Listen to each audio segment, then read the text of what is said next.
There's been a crash there, and that was one of the Uni-SA riders catching up there. Campbell Flatemore, number 6, got round it. Not sure, it went too quick for me to actually see who it was. I presume a fall. It might have been a flat tyre. Well, that's a bad time to have that when you're inside of 12 kilometres to go. Flat tyre. Oh, that is bad luck. And in fact, it's Robert Power who is really one of the, dare I say, the powerhouses of the team. Well, he's one of the pre-race favourites of their team to do a good performance on Willunga Hill. So he'll be really working hard now to come through that convoy, get that aerodynamic sit behind the cars, rejoin the bunch. Not only get back to the bunch, he has to move up in the bunch so he doesn't get dropped on the climb. Danilo Wiss really powering away on the front here. You know, with Cadel Evans in mind, just make this race hard, make them chase. And he's got a good companion there in Calvin Watson because he can time trial. He's trying to do whatever he can. He's just getting off the front. It's really a speculative move. Well, it is, and it's good to see the 22-year-old getting himself into a breakaway like that. Again, so many youngsters on the way in. Well, there they are up front. This is the field gathering, and they don't really want to pick them off just yet. They're going to wait till they climb up towards the finish, I think. Then everybody will have a go. Well, let's hope that Robert Power can come back to this peloton before that last climb. He is a big hope for the future. He's already signed for the Orica Green Edge squad from next year, so he can have a year here racing as, if you like, an amateur rider until the end of the season. What's going to be interesting, I think, over the next couple of kilometres, once we get down into the valley and turn left, is to see which team wants to take the responsibility of setting the tempo all the way up this climb. So far, BMC have sat in the wings. They've conserved the position of Cadel Evans. I wonder if Cadel Evans has got the jump to get himself the victory here this afternoon, because, you know, whenever we've talked to him since the start of this race, the majority of people are asking about his retirement. He's not thinking about retirement this week. He's thinking about racing, and he's a guy who will race right the way up until he hangs up that bicycle. That's absolutely right, Paul. As we see these two riders about to be soaked up by the peloton, not so much a chase of these two riders, it's getting position. I Am Cycling in front, Team Sky, quick stepper up there. I see Kanyok in third position, Richie Port right behind him. Richie and Cadel both know they need this climb to be very hard and very fast all the way from the bottom to the top if they're a chance of taking some of these bonus seconds, maybe offloading a couple of rivals early on in this tour. Well, looking in the centre now, an awful lot of riders will now know that everybody's together, and they'll be thinking, I can win today now. And in the case of the Oka jersey, Jack Bobridge, he knows as long as he finishes in that group, he will hold on to that Oka jersey. Well, that's Jack Bobridge there in the Oka jersey here. He rides for the Uni-SA team, which is a sponsor from South Australia, but basically it's the Australian national team. And in fact, the World Tour actually had to change their rules to allow a local team to take part, and I think it's a very good decision. It's a fantastic idea, and Jack Bobridge actually rides for the Budget Forklifts team in the National Road Series. He has ridden for Garmin, he has ridden for Belkin, the Dutch World Tour team. He's now taken what you might call a step back to a National Road Series team, but he's now joining his current Australian teammates of the team's pursuit in their pursuit of gold at the Rio Olympics on the track. So he's now riding for Budget Forklifts. He's rejoined those teammates, and also within his sights in a week's time, the hour record. That's an amazing thing. That is one of the most difficult records and one of the most historic records in the sport of professional cycling. Get on a track, start the clock, and see how far you can ride in 1 hour. And I was talking to Jens Voigt, who did it, and he said it was very, very painful. This is Neil van der Ploeg on the back. He was doing all the driving at the front. Now he's hanging on to the race here from Uni-SA. Did a good job for his team leader, though. Or was that Robert Power? I think it might have been Robert Power coming back. Looked like it might have been Power, just trying to rejoin the back of the peloton, but they're now hitting the final downhill. This is a very, very fast downhill, and there's no more opportunity to move up. So Power is going to have to make his way from the back of the bunch towards the front on the climb itself. And we'll really see how much power Power's got. Well, you can also see the difference in the speed when we went through that Tour Down Under 2015 sign compared to the first lap. Pressure is on right now. I've also noticed a lot of turquoise jerseys moving to the front. One of the tricky little corners. Hopefully everyone will get around safely. But Team Astana have moved up to the front, and Luis Leon Sanchez, a former winner of the Santos Tour Down Under, he said yesterday he didn't feel too good, but a guy like him, a guy with his experience, he'll get better and better. Ooh, this is Steele van Hoff bringing him around that bend, and they've used the whole road again, but they're still very much all together. Well, we see there, if we look back along the line, in 4th position, Ochre jersey, Jack Bobridge, perfectly positioned. Richie Port, he's around there smoothly as well, in the wheel, looking comfortable. Now, the big question is who is going to lay it on the line, because the back door will be open at the back of the bunch on this climb. Now, let's have a look where he's located here in that long line of riders through the trees. 7.7 kilometres to go. It's all uphill now, and the pressure is really on. And if we get the occasional shot at the back going up this climb, you're going to see a lot of guys get dropped. But hey, Jack Bobridge is up into 3rd place here. The riders are working for him. Surely he's not going to take this one out, Robbie. And just behind him we see Michael Hepburn from the Orica Green Edge squad, but then a lot of Sky riders with Richie Port, Kenyok supporting. There's 4 or 5 Sky riders there. Right behind them, Quick Step, Gianni Mearsman, he knows this finish suits him. Luis Leon Sanchez team Astana, bringing him to the front. So a lot of the pre-race favourites at the front, but Jack Bobridge so attentive. Well, he's very, very different rider this year, and all it takes sometimes is a little bit of success. He was so happy with 3rd place. There's Cadel Evans. All of the big guns now are starting to move up towards the front end of the main field. Cadel Evans a little bit far back there. They're trying to bring him back towards the front, but the bunch is all across the road. They're a little bit blocked, but as the speed goes up and the bunch starts to single file out, you'll see Cadel and his teammates whip around that right-hand side, get themselves back in position again. But if you notice that, he'd be a wise man now to follow the whereabouts of Richie Port, simply because Cadel knows you can lose this race by a single second. It happened to him last year. There's 10 seconds win bonus on the line. First 3 riders get time bonuses, and he's got to have to mix it, because I think the other people are. There's a lot of guys popping off the back right now, but Robbie, I noticed you there looking, almost staring into the eyes of Richie Port. He looks very concentrated. He's slimmed down a lot, and as long as he keeps his health throughout this season, this could be another great season after a rather nasty season for Richie Port last year with illness and injury. Yes, it looks like Richie Port is back to his best. He's looking very small, very fit, but very focused and sure of himself. He looks confident. So we see now his team going to the front. Quick Step on the left trying to bring Mearsman through, but Sky with Kenyok in 2nd position, Richie just behind him, and now Jack Bobridge in the Ochre jersey has gone and tucked himself in behind Richie Port. Jack Bobridge looking for a 2nd stage win here. He knows as long as he finishes with this group, he pulls that Ochre jersey on tonight for a 2nd day. But the way he's riding here, so near the front, and he's following Richie Port's back wheel there, he's looking for the 10-second win bonus. Well, we had talked about Jack Bobridge thinking about the world hour record. It's a very prestigious world record on the track. You need to ride on the track a lot. But I think if he could win the Santos Tour Down Under, Robbie, he'd throw all of his preparation out of the window to win this race. Well, most definitely. If he can win this race, he will, and he'll just suffer the consequences later. We see more riders going out the back door now, but the pace isn't really on. You see them all across the road. Sky on the left, Astana behind them. See Quick Step in the middle, Saxo Tinkoff on the right-hand side in those bright yellow jerseys. The pace not really that high. A few riders going out the back. They're non-climbers or they've done their work for the day, but we're waiting for someone to really light things up and start to blow this race apart. That's Katusha's Vladimir Isaichev there. I also noticed the man who won here a couple of years ago, Will Clark, being tailed off the back of that peloton as well. He won by 1 minute and 1 second on his own, but today the speed up these hills, he's mixing with a lot of riders with intent, capable of winning a sprint up this climb. Jack Bobridge, the Ochre jersey. There's the black jersey of Richie Port. If Richie Port wins this, Robbie, and gets 10 seconds, that's a big problem for Cadel Evans. That would be a massive problem for Cadel Evans. I think Richie's really also the winner to repeat last year's effort on Willunga Hill. So Cadel, he has got a good sprint, and Richie doesn't really back himself in a sprint. The harder, the better for him.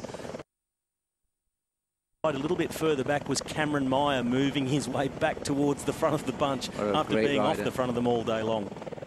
You've got virtually 2 races on opposite sides of the road here. You've got Team Sky in charge on the right here with Cannondale, the lime green jersey. Astana here with the winner of this race, Luis Leon Sanchez, part of that squad. Can't quite see over on the left, but you've got also a group of riders trying to break in, including Etex there and Tinkoff. I see on the right-hand side in the black and lime green, Ryder Hesjedal, former winner of the Giro d'Italia, trying to bring his teammates through. Richie Port is down to 1 teammate, only Peter Kenyok. With 5 kilometres to go in 1 rider, he needs some more support, or they need to let go of the front, let another team take up the running. This has to be watching through the field here.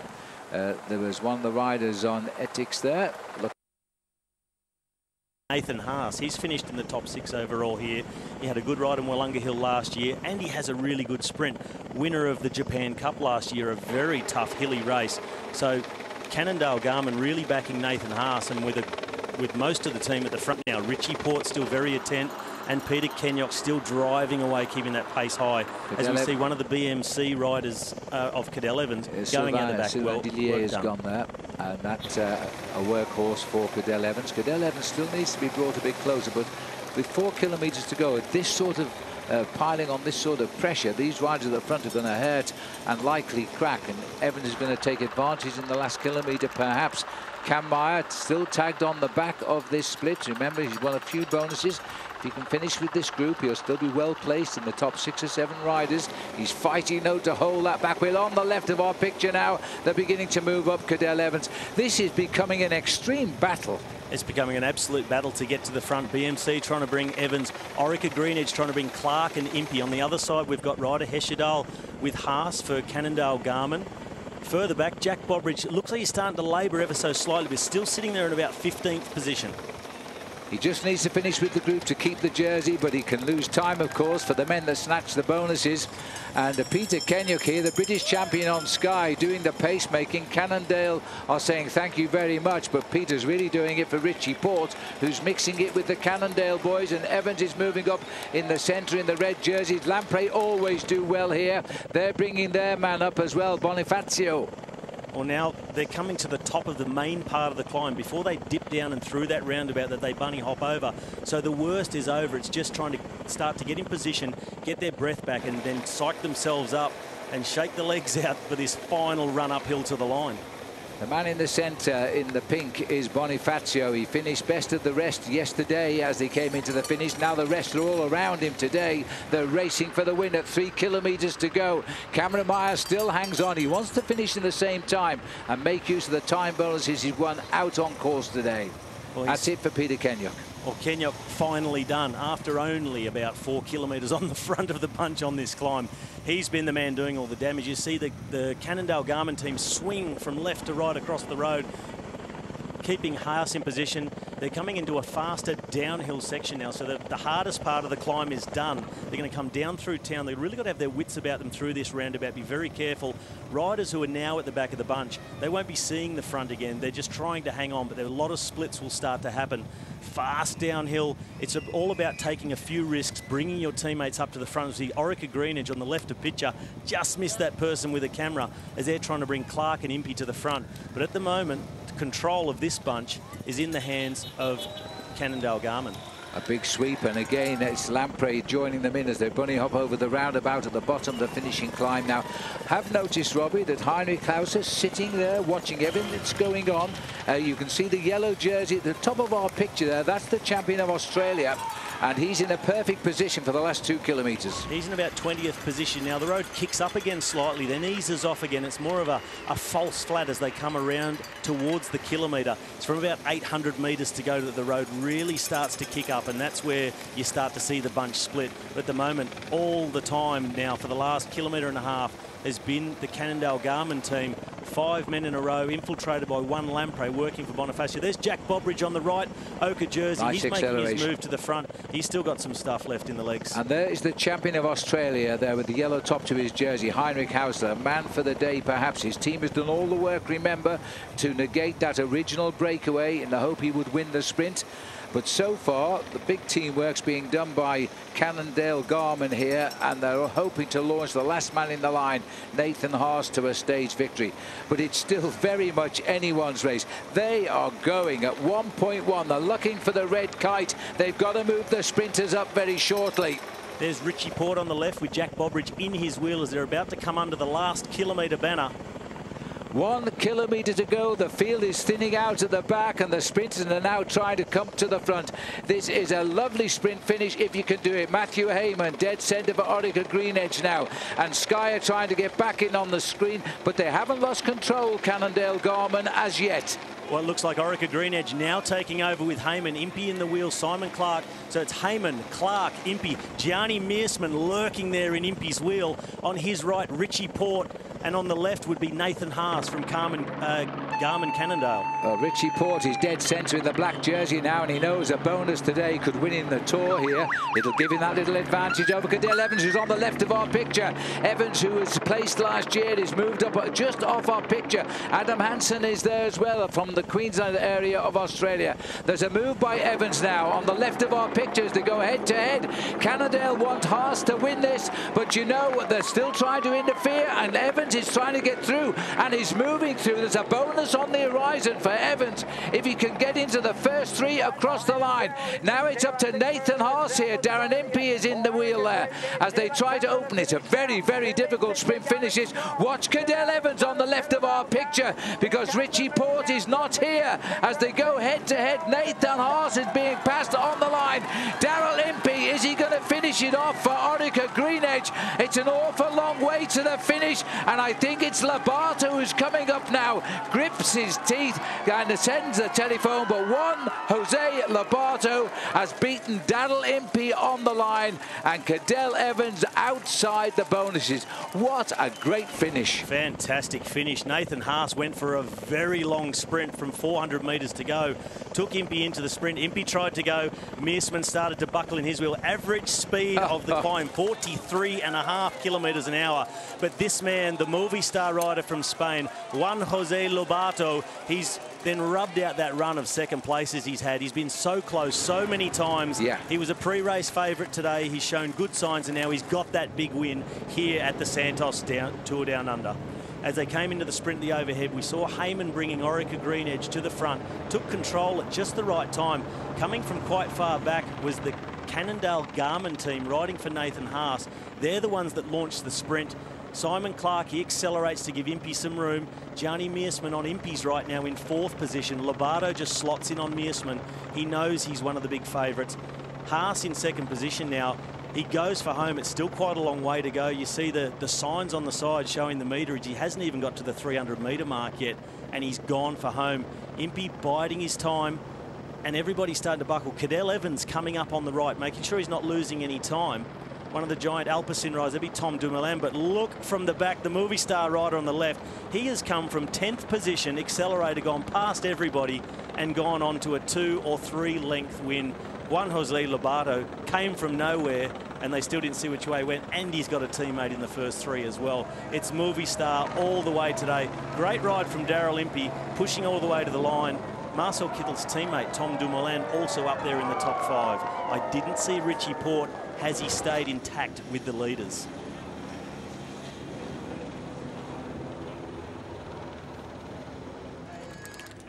As we now look at the stage results, Juan Lobato gets Movistar's first win of the year. Darrell Impey came very close, nearly finished a great day for Orica Greenedge. Gorka Izagirre was 3rd there, another Movistar rider. Tom Dumoulin, who's the sprinter on the squad there from France, he's a Dutchman by the way, in 4th place. Cadell Evans just off there, the bonuses, the 5th. And Luis Leon Sanchez in 6th place. I think Paul Sherman is now back on the finish line. I think he's found one Jack Bobridge. Book for you, floating around the main field. Yeah, I think everything but easy. After yesterday's ride, the legs were a little bit sore today, so it was pretty lumpy from the word go. There wasn't really much flat today, so it was super hard. But got to take my hat off to the teammates today. They were sensational, looking after me in the bunch, and definitely on these circuits here, they were they were brilliant. Everybody knows this is a dodgy finish. It's a very difficult finish. You've got to get your effort just right, otherwise you lose time. You were perfect today. Yeah, exactly. You know, I managed to get the wheel of Richie with about a K to go, and I was trying to spook him to go. Kept yelling at him, but yeah, when they accelerated, he gapped me. But luckily, other riders, I think, kept connected with the bunch. So I think it saved me for another day. Everybody talks about Jack Bobridge and the World Hour record attempt, but what's more important at the Moreton, the World Hour record or trying to win this bike race? Yeah, well, yeah, like I said, I come here to look after the young guys this week for GC, so this is throwing a spanner in the works, but now I'm in the jersey. I got to defend it as much as possible, 100%, and We'll worry about our record next week, but for now, concentrate on keeping this jersey. It's so important for you just down the road, living in Adelaide and racing in home crowds. Yeah, it's fantastic. You know, the whole way on the course, you always hear all the people yelling out and supporting me, so it's fantastic. Good luck for the rest of the week. Yeah, thank you. I'll need it. And there he is, Juan Jose Lobato. He's threatened ever since he's been riding in the last 3 days, including the People's Choice. Now he's landed the big one, and what a great sprint he produced. A royal welcome for the local hero now, as he's pulled on his Uni-SA jersey so he can replace that with the Oka jersey after day 2. It won't be easy for him tomorrow, and he'll be the first to tell you that, but he's done it proud today. But you know, being a local guy, knowing the roads, gives him that little bit of an extra advantage. And you can never forget, this guy is a world record holder on the track. He's a multi-talented rider. And if he really gets it in his head that he wants to win this bike race, Robbie, he could do it. Well, he possibly can, but I think he's just having so much fun enjoying wearing that Oka jersey. A great defence, recovering after yesterday, but you see now the gap has become a lot smaller. Juan Jose Lobato with a 10-second bonus on the line has moved up to second overall. Westra only at 4. Darryl Impey at 7 now, taking the second place bonus seconds. Izaguirre took 3rd on the line today, so the field's starting to stack up. We see Cadell Evans down there in 10th at 13 seconds, and all the rest of the field at the same time. Thanks for joining us. Our live coverage of the 2015 Tour Down Under from Australia continues on Thursday with Stage 3. That's at 2:30 a.m. on Sky Sports 1. And we'll have highlights later that morning at 8 a.m. and midday, also on Sky Sports 1. And highlights are also available on demand. And don't forget that you can also keep up to date with all the latest from Australia at skysports.com/cycling or via Twitter at Sky Cycling.